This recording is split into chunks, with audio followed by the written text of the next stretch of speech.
Hi, boys and girls. I hope you're having a great second day at home and learning a bunch with Mom and Dad. I have my little helper here today. This is Mason. Mason, can you say hi? Hi. He's having a little snack, so hopefully he sits nicely. So what I'm going to do, also, I'm going to do the big book like we did yesterday every day, but I'm also going to be reading you guys stories throughout the time that we're off, and I'm going to be giving you some ideas to do at home with the stories, just so we get to keep seeing each other a little bit and you get to keep hearing stories from me. So the first book I'm going to start with is actually one of the books that you guys won. Last week at the coin challenge, you guys won the whole thing. You did an awesome job. And so I got to go to the library and buy 4 books for our classroom. So I picked our first book. It's called The Good Egg. Okay, we're going to read this one today. It's by Jory John and Pete Oswald. So there's 2 authors of this book. And I'm going to scoot over a little bit and we'll go ahead and start our book.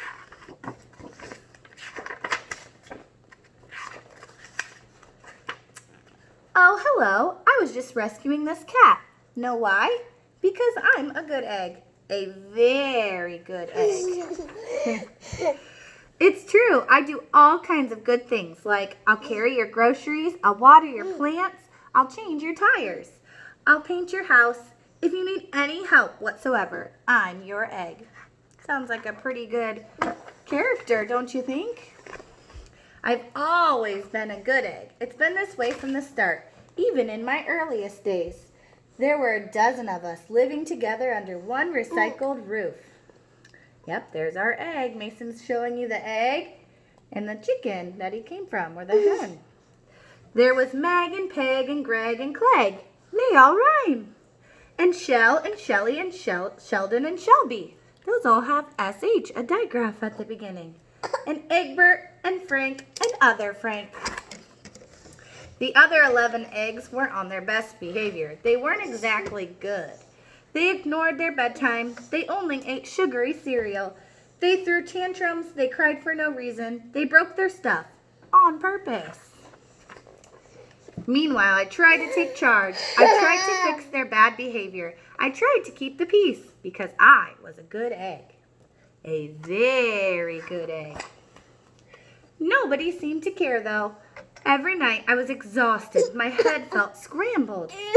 The one fateful morning, I noticed some cracks in my shell. They were everywhere. My doctor said it was from all the pressure I was putting on myself, the pressure of making sure everybody was as good as me. I was cracking up, literally. Something had to change. We're not all done yet, buddy. I had enough. I told Meg and Peg and Greg and Clegg and Shell and Shelly and Sheldon and Shelby and Egbert and Frank and other Frank that I was leaving. I can't be the only good egg in the bad carton, I said.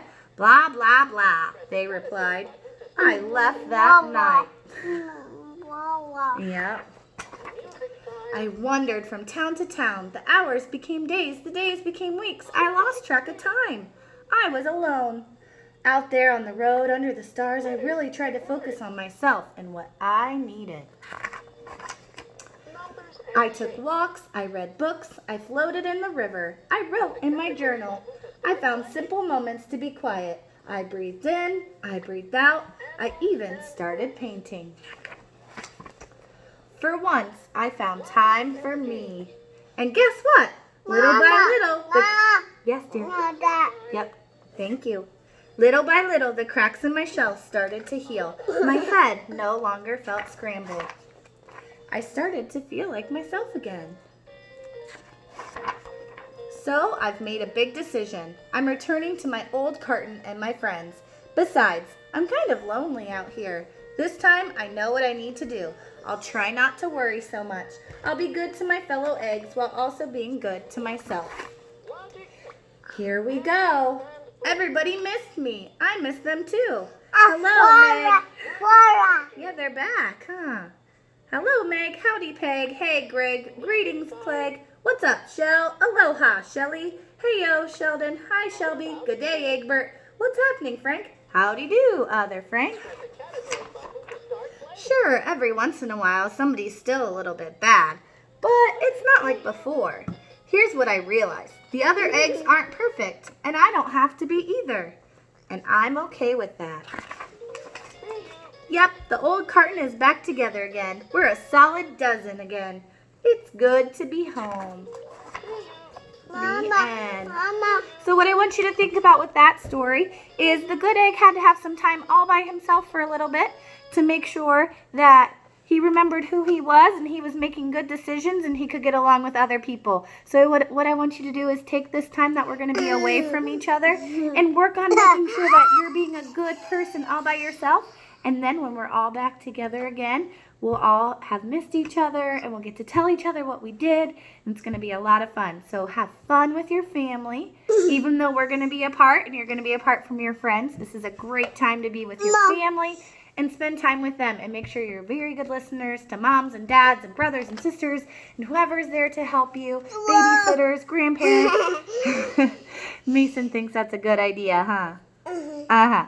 All right, and we'll hopefully see you guys soon. I'll be back tomorrow to read you another story.